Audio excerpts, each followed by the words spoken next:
Hey everybody, this is Joe Pace, and today we're going to talk about what nobody realizes about handstand. Everybody knows what a handstand looks like. Your legs are stacked over your body, you're like a statue.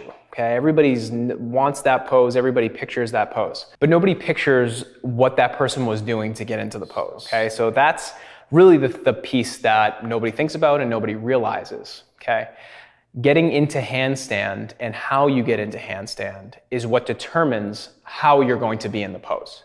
If you ever watch a person who has handstand mastered, you never see them rush. A lot of people have really preferred methods of getting into handstand, and I want to show you a few of your options for how to actually enter into the pose. But what I want you to start thinking about when it comes to handstand is less what it's like to be in the pose, because ultimately that part is going to be way at the end of your journey. What's going to make up all of your journey pretty much is the approach into it. Okay.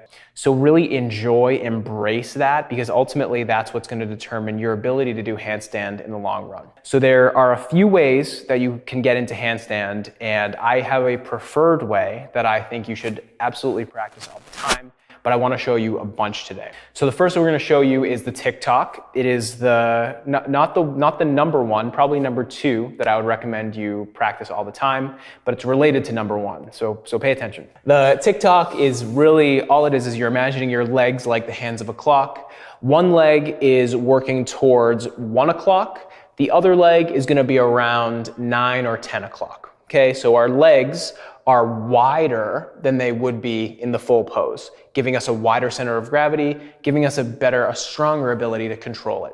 And the entry looks like one leg lifted, which is going to be in the position it's going to be in when it's up over your head, one leg bent. So this is a classic entry into handstand. My index fingers are parallel, my elbows stay straight the whole time.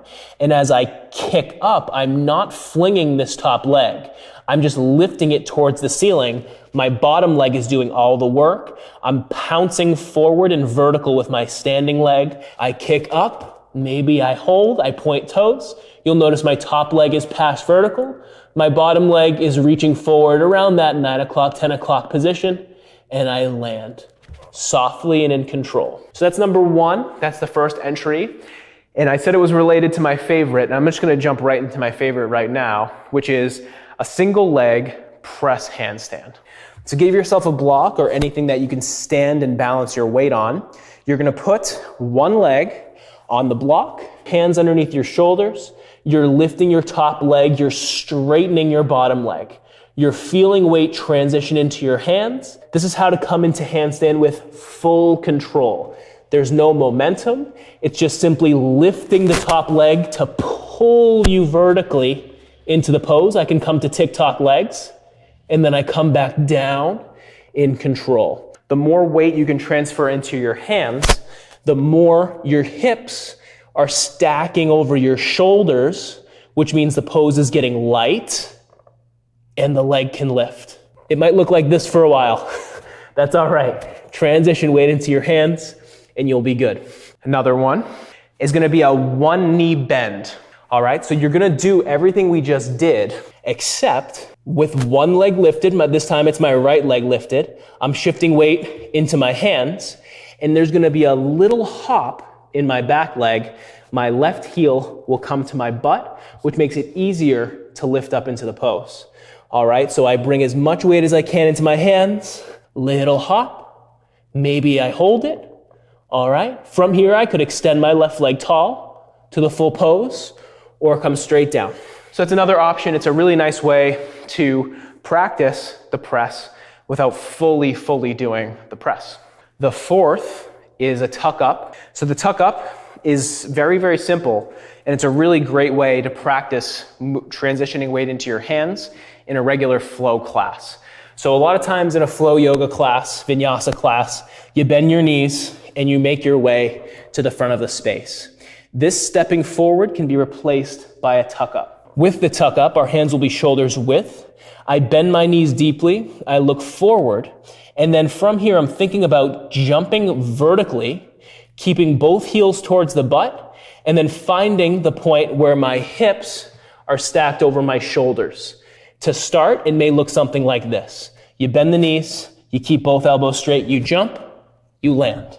Slowly, as you start to get a feel, you bend your knees, you jump, maybe you catch it, and then lowering to the front of your space. The distance in the journey, as I was talking about before, is in the jumping.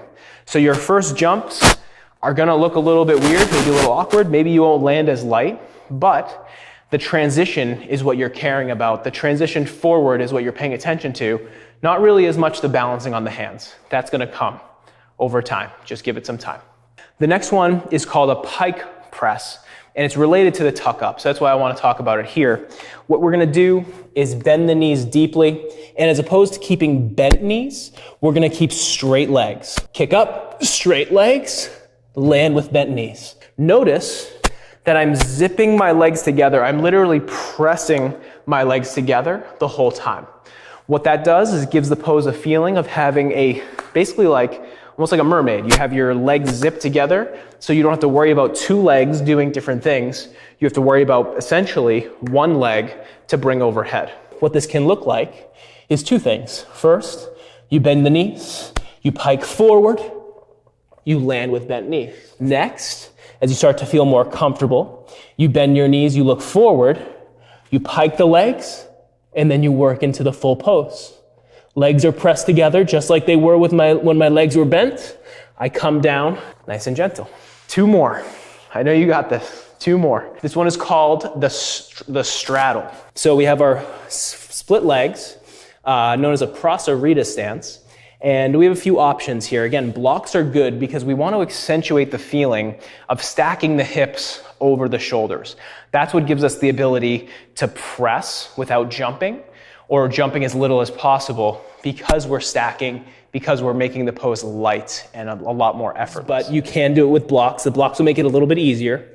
I'm gonna plant my hands down. So now my entry's a little different here. My legs are going to come wide first, and I'm actually gonna hold them there and then bring them straight down. I shift weight forward, I point my toes, and then I stay in the split leg position. When you do that, you're working towards legs wide. Again, similar to Tick-Tock, you're widening your center of gravity.